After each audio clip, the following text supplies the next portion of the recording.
Hello viewers, నేను మీ doctor Garg. Hope you all are doing well. ఈరోజు మనం కొందరు పేషెంట్స్ అడిగిన ఒక ప్రశ్నలకి మనం ఆన్సర్ చేస్తాం ఇన్ ఆస్ డాక్టర్ సిరీస్లో.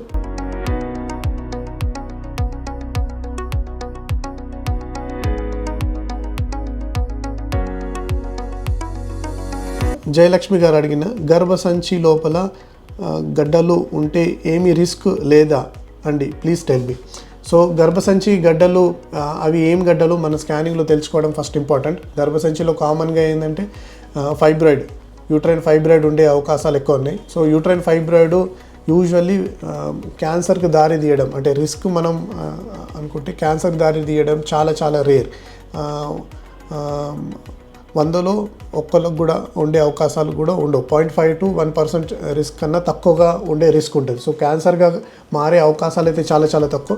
కానీ గడ్డల సైజ్ని పట్టుకొని, వీటిని లొకేషన్ పట్టుకొని మీకు దానివల్ల వేరియస్ ప్రాబ్లమ్స్ అవ్వచ్చు. లైక్ బ్లీడింగ్ కానీ, పెయిన్ఫుల్ పీరియడ్స్లో పెయిన్ ఉండడం, స్పాటింగ్, మధ్య పీరియడ్స్ స్కిప్ అవ్వడం, లేకుంటే మంత్లీ 2 times పీరియడ్స్ రావడం, ఇలాంటి ప్రాబ్లమ్స్ వల్ల మీకు ఇబ్బంది కలగచ్చు. కానీ దానివల్ల రిస్క్ లైక్ క్యాన్సర్ కన్వర్ట్ అయ్యే ఛాన్స్ చాలా చాలా తక్కువగా. Thank you.